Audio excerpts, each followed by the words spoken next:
Welcome to మీరమ్మ Hindi విద్యాలయం. ఈరోజు పాఠ్యాంశంలో భాగంగా లేఖక్ పరిచయం. లేఖక్ మానే రచయిత అయినటువంటి ప్రేమ్చంద్ గారి యొక్క పరిచయం. ఇదిగో చూడండి, ఈయనే ప్రేమ్చంద్ గారు అన్నమాట. ఈద్గాహ్ కహానీ లేఖక్ కౌన్ హై? ईदगाह कहानी के लेखक प्रेमचंद जी हैं. प्रेमचंद जी का परिचय. प्रेमचंद का जन्म एक गरीब घराने में काशी में 31 जुलाई 1880 को हुआ. इनके बचपन का नाम धनपत राय श्रीवास्तव था. इन्होंने ट्यूशन पढ़ाते हुए मैट्रिक तथा नौकरी करते हुए बीए पास किया. इन्होंने लगभग 1 दर्जन उपन्यास और 300 से अधिक कहानियों की रचना की. इन्हें उपन्यास सम्राट भी कहा जाता है. इनकी कहानियाँ मानसरोवर शीर्षक से 8 खंडों में संकलित हैं.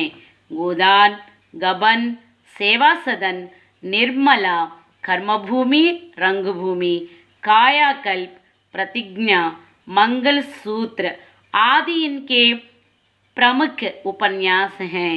इनकी कहानियों में पंच परमेश्वर, बड़े घर की बेटी, कफन आदि प्रमुख हैं.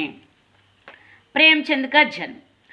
మరి మన యొక్క ఈద్గాహ్ లేఖక్, ఈద్గాహ్ కహానీ రచయిత అయినటువంటి ప్రేమ్చంద్ గారి యొక్క జననం మరి ఒక పేద కుటుంబంలో కాశీలో మరి జూలై 31వ తారీఖున 1880వ సంవత్సరంలో ఈయన జననం జరిగిందనమాట. ఇన్కే బచ్పన్ కా నామ్ అంటే వీరి యొక్క చిన్నతనంలో, వీరి యొక్క బాల్యంలో పేరేంటంటే ధన్పత్ రాయ్ శ్రీవాస్తవ్. బాల్యంలో పేరంటే ఏంటి? తల్లిదండ్రులు పెట్టినటువంటి పేరు. ఏమని పెట్టారు వీరి యొక్క తల్లిదండ్రులు? ధన్పత్ రాయ్ శ్రీవాస్తవ్ అని పెట్టారు. ఇన్హోమ్నే ట్యూషన్ పడాతే హుయే. మరి వీరు ఎవరు? ప్రేమ్చంద్ గారు ట్యూషన్స్ చెప్పుకుంటూ మరి మెట్రిక్ పాస్ అయ్యారట. అలాగే నౌకరీ కర్తే హుయే, ఉద్యోగం చేస్తూ బిఏ పాస్ అయ్యారట. ఇన్హోమ్నే వీరు లగ్భగ్ సుమారుగా 1 దర్జన్, దర్జన్ మానే డజన్ అనమాట. 12 డజన్ అంటే తెలుసు కదా, 12 ఉపన్యాస్ అంటే ఒక డజను ఉపన్యాస్. ఉపన్యాస్ మానే నవల్స్ అనమాట. 12 నవలలు రాశారట. ఔర్ మరియు 300 से 300 కంటే అధికంగా, 300 से అధిక్ 300 కంటే అధికంగా కహానియోంకి రచనకి మరి కథలు కూడా రాశారట. ఇన్హేం వీరు ఉపన్యాస్ సమ్రాట్ బి కహా జాతా హై. మరి వీరిని ఏమంటారట? ఏమని పిలువబడుతున్నారట? ఈయన ఉపన్యాస్ సమ్రాట్ అంటే సమ్రాట్ మనే చక్రవర్తి. తెలుసు కదా, రాజులకే రారాజుని ఏమంటాం? చక్రవర్తి అంటాం. సో ఈయన ఏమంటున్నారు ఇక్కడ? ఉపన్యాస్ సమ్రాట్ అంటున్నారు. అంటే నవలలు అనేక మంది రాశారు. ఆ నవల్స్ రాసిన వాళ్ళందరికంటే ఈయన గొప్ప నవలా రచయిత అనమాట. అందుకే వీరిని నవలా చక్రవర్తి అంటారు. ఇంతకీ మరి ఈ నవలా చక్రవర్తి, ఉపన్యాస్ సమ్రాట్ అనేటువంటి ఈ బిరుదుని ఈయనకి ఎవరిచ్చారయ్యా అంటే మరి బెంగాలీ భాషలో మంచి కథా రచయిత ఒక ఆయన ఉన్నారు. ఆయన శరత్ చంద్ర చటోపాధ్యాయ. ఈ శరత్ చంద్ర చటోపాధ్యాయ అనేటువంటి బెంగాలీ కథా రచయిత మరి వీరు రాసినటువంటి ఉపన్యాసాల్ని చదివి ఎంతగానో మురిసిపోయి ఆయన చక్కగా బిరుదిచ్చేసారు. ఏమని? ఉపన్యాస్ సమ్రాట్ అని చెప్పేసి అన్నారట. మరి తల్లిదండ్రుల పేరు పెట్టిన పేరేమో ధన్పత్ రాయ్ శ్రీవాస్తవ్ అయింది. మరి ఇక్కడ శరత్ చంద్ర చటోపాధ్యాయ బెంగాలీ కథా రచయిత ఇచ్చినటువంటి పేరు ఉపన్యాస్ సమ్రాట్ అయింది. మరి ఇంతకీ ప్రేమ్చంద్ అని ఎలా వచ్చిందబ్బా అంటే ఈ ప్రేమ్చంద్ అనేటువంటి పేరు కూడా ఒక స్టోరీ ఉంది. ఏంటయ్యా అంటే మరి ఉర్దూ భాషలో జమానా అనేటువంటి ఒక పత్రిక ఉండేదనమాట. ఈ జమానా పత్రిక సంపాదకుడు ఎవరయ్యా అంటే దయానారాయణ్ నిగమ్. ఈ దయానారాయణ్ నిగమ్ అనేటువంటి జమానా పత్రిక సంపాదకుడైనటువంటి ఉర్దూ సంపాదకుడైన మరి ఇక ధనపత్రాయ్ శ్రీవాస్తవ్ గారు ఉర్దూలో కూడా అనేకమైనటువంటి కథలను రాసి జమానా పత్రికలో అవి ప్రచురించడం జరిగింది. సో ఎన్నో చక్కటి కథలు రాస్తున్నటువంటి ఈ ధనపత్రాయ్ శ్రీవాస్తవ్ గారికి వెంటనే ఆయన ప్రేమ్చంద్ అని పిలవటం జరిగిందనమాట. ఎందుకంటే ఈయన ఏ కథ రాసినా కూడా అందులో చక్కటి ప్రేమాంశం ఉంటుంది. అది అన్నదమ్ముల మధ్య ప్రేమ, లేకపోతే తాత మనవళ్ళ మధ్య కానీ, లేకపోతే అక్కా చెల్లెల మధ్య కానీ, చెల్లుళ్ళ మధ్య కానీ, తల్లి బిడ్డల మధ్య కానీ ఒక ఉన్నటువంటి ఆ ప్రేమ బంధాన్ని ఎక్కువగా ఆయన కథల్లో మనకి కనిపిస్తూ ఉంటాయి. అందుకని వెంటనే ఆయన మరి ఎవరైనా దయానారాయణ నిగమ్ గారు ప్రేమ్చంద్ అనేటువంటి పేరును పెట్టడం జరిగిందనమాట. ఈ రకంగా ధనపత్రాయ్ శ్రీవాస్తవ్ తల్లిదండ్రులు పెట్టిన పేరు, బాల్యంలో ఉన్నటువంటి పేరు, అలాగే ఉర్దూలో రచింపబడినటువంటి ఆయా కథలను ప్రచురింపజేసినటువంటి మరి జమానా పత్రికా సంపాదకులు దయానారాయణ నిగమ్ గారు ప్రేమ్చంద్ అనే పేరునిచ్చారు. అంతేకాకుండా ఈయన రాసినటువంటి ఈ డజన్ ఇవి ఏవైతే ఉపన్యాసాలు ఉన్నాయో ఈ 12 ఉపన్యాసాలని చదివి తరించిపోయినటువంటి ఎవరైనా శరత్ చంద్ర చట్టోపాధ్యాయ్ గారు బెంగాలీ కథా రచయిత. ఈయన ఉపన్యాస సమ్రాట్ అనేటువంటి బిరుదును మరి వీరికి ఇవ్వటం జరిగింది. ఇన్కి కహానియా మాన్ సరోవర్ శీర్షక్ సే 8 ఖండో మే సంకలిత హై. మరి ఈయన రాసిన కథలన్నీ కూడా మాన్ సరోవర్ అనేటువంటి శీర్షిక అంటే హెడ్డింగ్ మాన్ సరోవర్ అనేటువంటి ఒక పేరు మీదుగా మరి ఒక పుస్తకం పేరు మీదుగా 8 ఖండో మే మరి 8 అధ్యాయాలుగా 8 ఖండాలుగా సంకలనం చేయబడటం అనేది జరిగింది.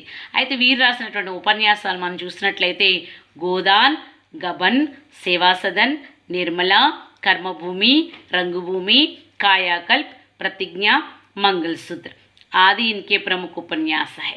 ఈ ఉపన్యాసాలు కూడా చాలా చెప్పుకోదగినవన్నమాట. ఇక్కడ చూడండి గోదాన్ అనేటువంటిది ఉంది.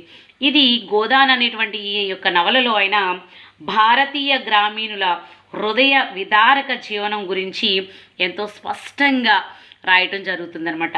అలాగే గబన్ అనేటువంటి నవలను చూసాం అనుకోండి, ఈ గబన్ అనేటువంటి నవలలో మనం చూసినట్లయితే మరి స్త్రీలకు ఆభరణాల పట్ల ఉండేటువంటి మక్కువను, ఈ వీళ్ళకు ఉన్నటువంటి ఇష్టం వల్ల మరి వారి యొక్క భర్తలను కానీ లేదా తల్లిదండ్రులు కానీ ఆ నగల కోసం ఆభరణాల కోసం ఎంతగా ఇబ్బంది పెడతారు, ఆ ఇబ్బంది వల్ల కుటుంబంలో వచ్చేటువంటి అనేకమైన సమస్యలని ఈ గబన్ అనేటువంటి దాంట్లో వివరించారు. అలాగే సేవాసదన్ అనేటువంటి ఈ నవల్లో మనం చూసినట్లయితే మరి వరకట్నం ఇచ్చుకోలేనటువంటి పరిస్థితుల్లో ఉన్నటువంటి ఆడపిల్లల యొక్క పెళ్ళిళ్ళు మరి ముసలివాళ్లతో చేసేయటం, తద్వారా వాళ్ళ యొక్క జీవితాలు అస్తవ్యస్తం అవటం, ఇలాంటి ఎన్నిటినో వీటిని ఇందులో చిత్రించడం జరుగుతుందనమాట. అలాగే నిర్మల అనేటువంటి ఈ యొక్క ఉపన్యాసం చూసినా కూడా మరి ఒక బాల్య వివాహం అని చెప్పొచ్చు అనమాట. అంటే పొంతన లేకుండా ఇది కూడా వరకట్నం సంబంధించి ఉంటుంది.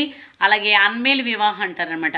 అంటే చిన్న అమ్మాయిని తీసుకెళ్ళి 3 పిల్లలు ఉన్నటువంటి అతనికి ఇచ్చి పెళ్లి చేయటం, తద్వారా పసి వయసులోని ఎన్నో బరువులు బాధ్యతలు మోస్తూ మరి నిర్మల అనేటువంటి అమ్మాయి చనిపోవటం, ఇలాంటివి ఎన్నో చక్కటి అంశాలు ఈ ఉపన్యాసంలో చూపిస్తారు.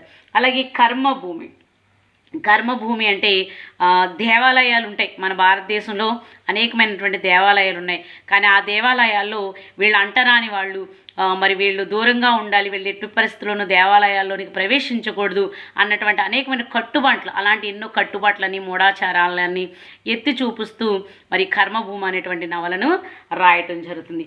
అలాగే రంగుభూమి అంటే మనం చూసినట్లయితే మరి పారిశ్రామిక జీవనం ఎలా ఉంటుంది, అలాగే వ్యవసాయక జీవనం ఎలా ఉంటుంది, ఈ రెండింటి మధ్య ఉన్నటువంటి తేడా ఏంటి అన్నటువంటి విషయాన్ని మరి సుస్పష్టంగా విశదీకరిస్తూ రంగభూమి అనేటువంటి రచన చేయటం జరుగుతుంది. అలాగే కాయాకల్ప్లో ఏంటంటే ఒక వ్యక్తికి అంటే ఈ జన్మలో ఏముంది, వచ్చే జన్మ, అలాగే ఒక్కొక్క జన్మ అంటే జన్మల యొక్క అనేక జన్మల యొక్క విషయం ఎలా ఉంటుందో ఆ జీవనాన్ని మరి ఆ జన్మల కథాకథనాన్ని వర్ణించడం జరుగుతుంది అనమాట. కాయాకల్పంలో మనకు చెప్తూ ఉంటారు కదా, చనిపోయినటువంటి వ్యక్తి కాకుగా మారుతారు లేదా ఇంకొక కుక్కగా మారుతారు, ఇలా అనుకుంటూ ఉంటారు కదా. సో అలా అనేక జన్మలు ఎత్తినటువంటి ఒక జీవుడు కథ కాయాకల్పంలో మనకి కనిపిస్తుంది. ఇదే విధంగా ప్రతిజ్ఞ, మంగళసూత్ర ఆది ఇన్కే ప్రముఖ ఉపన్యాస హై. ఈ రకంగా ప్రతి ఒక్క దాంట్లో కూడా ఒక్కొక్క అంశాన్ని ఆయన ఎత్తిపెట్టి చక్కగా మరి రచించారు నవలలు. అందుకే ఇవన్నీ ప్రసిద్ధమైనటువంటి నవలలే. ఈ ప్రసిద్ధమైనటువంటి నవలను రచించారు కాబట్టి ఈయనకు ఉపన్యాస సమ్రాట్ అని బిరుదును పొందుకున్నారు. ఈయనకి కహానియోమే. మరి అదేవిధంగా ఇవి నవలలు కదా, ఇక కహాని కథల్లోకి వచ్చినట్లయితే పంచపరమేశ్వర్. మరి 5గురు నాయకులు ఒక గ్రామాన్ని ఏ విధంగా ఆ గ్రామాన్ని పరిపాలిస్తూ తీర్పులు అవి చెప్పారు, ఆ కథాంశం ఎలా సాగింది అన్నటువంటిది చక్కగా ఉంటుంది. నీతితో కూడినటువంటి న్యాయ పరిపాలన గురించి ఉంటుందన్నమాట. అలాగే బడే ఘర్కి బేటీ, ఒక పెద్దింటి అమ్మాయి ఒక మధ్యవర్గీయ కుర్రోని చేసుకున్నట్లయితే ఆ అమ్మాయి అటు పుట్టింటి గౌరవాన్ని, అత్తింటి గౌరవం, మెట్టింటి గౌరవాన్ని ఏ రకంగా కాపాడుకొచ్చింది అన్నటువంటిది ఈ బడే ఘర్కి బేటీ అనేటువంటి కథలో. అలాగే కఫన్, ఈ కఫన్ అంటే మరి ఒక చనిపోయినటువంటి వ్యక్తి మీద కప్పబడేటువంటి ఆ తెల్లని వస్త్రాన్ని కఫన్ అంటారనమాట. సో ఇది ప్రపంచ ప్రసిద్ధి చెందినటువంటి కథలలో ఒక గొప్ప కథ అనమాట. ఇలాంటి ఎన్నో అద్భుతమైనటువంటి కథల్ని మరి రచించినటువంటి ఘనత మన మున్షీ ప్రేమ్చంద్ గారిదనమాట. ఎన్నో కథలు, ఇలా అద్భుతమైనటువంటి నవలలు కథలు రాసినటువంటి ఈ ప్రేమ్చంద్ గారి యొక్క కథ ఏంటది, ఈద్గాహ్ అనేటువంటి ఈ కథను మనం చెప్పుకోబోతూ ఉన్నాం. ధన్యవాదాలు.